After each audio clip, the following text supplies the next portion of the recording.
स्वस्थ समाज ही होता है सशक्त राष्ट्र की नींव। श्री महंत रविंद्र पुरी।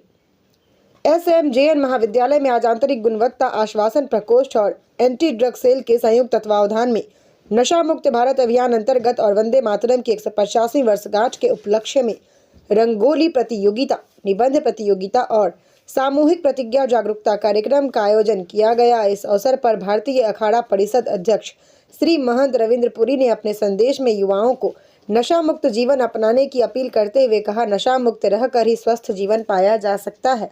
श्री महंत ने कहा, स्वस्थ समाज ही सशक्त राष्ट्र की नींव रखता है। कार्यक्रम की अध्यक्षता कर रहे महाविद्यालय के प्राचार्य प्रोफेसर सुनील कुमार बत्रा ने अपने संबोधन में कहा कि कॉलेज की एंटी ड्रग सेल माननीय प्रधानमंत्री के विजन नशा मुक्त भारत के लिए निष्ठा और लगन से कार्य कर नशा मुक्त भारत अभियान को निरंतर गति दे रही है।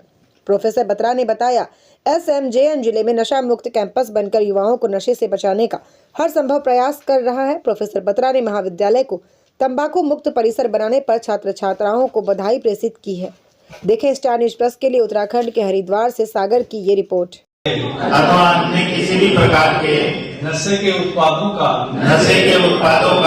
सेवन नहीं करेंगे एवं अपने परिजनों या परिचितों को नशे के उत्पादों का सेवन नहीं करने के लिए प्रेरित करेंगे। हम यह भी शपथ लेते हैं कि हम SMJN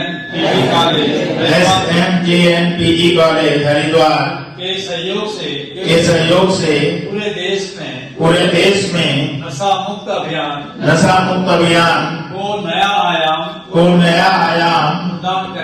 प्रदान करेंगे और अपने सहयोगियों और समाज को भी इसके लिए प्रेरित करेंगे। जय हिंद, जय भारत, जय उत्तराखंड।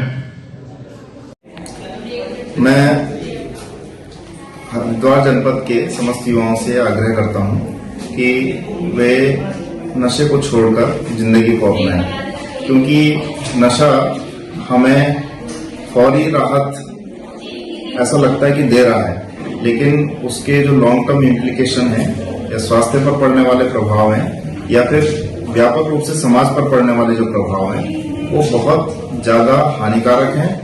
इसलिए हमारे युवाओं को ये चाहिए कि वो अपने जीवन में अच्छी आदतों को शुमार करें, अच्छी आदतें अपनाएं, लेकिन किसी भी स्तर पर कभी भी जीवन की निराशाओं से तंग आकर के नशे को अपना सहारा न बनाएं। सामाजिक बने, अच्छे मित्र बनाएं, पुस्तकें पढ़ने की या खेलकूद की हॉबीज को अपनाएं, लेकिन कभी भी ये मत सोचें कि जीवन में निराशा को दूर करने के लिए हम नशे का सहारा ले सकते हैं। जैसे मैंने कहा, यह आपके स्वास्थ्य के लिए तो हानिकारक है, व्यापक समाज के लिए भी बहुत ज्यादा हानिकारक है और युवाओं से ही हमारा देश विकसित राष्ट्र बन सकेगा और युवाओं को जरूर नशे से दूर रहना। अगर वैश्विक इतिहास में हम देखें तो बहुत कम ऐसे गीत हमको मिलेंगे कि जिन्होंने पूरे राष्ट्र को एक रखने में या राष्ट्र के नागरिकों के अंदर राष्ट्रवाद की भावनाओं को उभारने में इतना बड़ा योगदान दिया हो। तो जो हमारा वंदे मातरम है, ये बिल्कुल एक किसी से भी छुपा हुआ तथ्य नहीं है कि वंदे मातरम ने हमारे देश के नागरिकों को एक रखने में और विदेशी ताकतों से लड़ने में बहुत महत्वपूर्ण भूमिका निभाई है।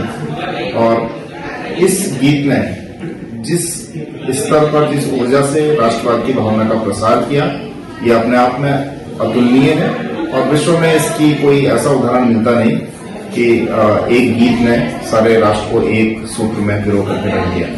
मैं भारत सरकार की इस पहल का और हमारी राज्य सरकार की भी इस पहल की बहुत सराहना करता हूँ।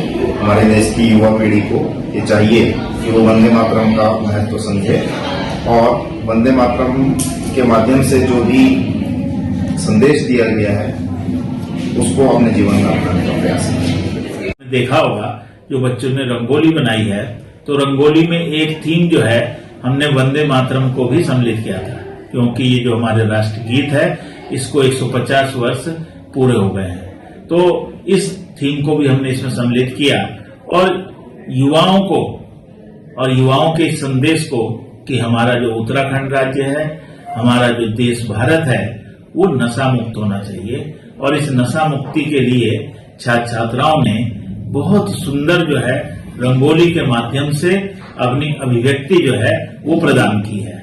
मैं सभी छात्र छात्राओं का जिन्होंने इस रंगोली प्रतियोगिता में प्रतिभाग किया था और साथ ही साथ जो निबंध प्रतियोगिता हमने आयोजित की थी उसमें प्रतिभाग किया था, उसमें सभी विजेता छात्र छात्राओं को मैं बहुत बहुत अपनी तरफ से बधाई देना चाहता हूं और उनको शुभकामनाएं देना चाहता हूं कि वो इस तरह के कार्यों में हमेशा आगे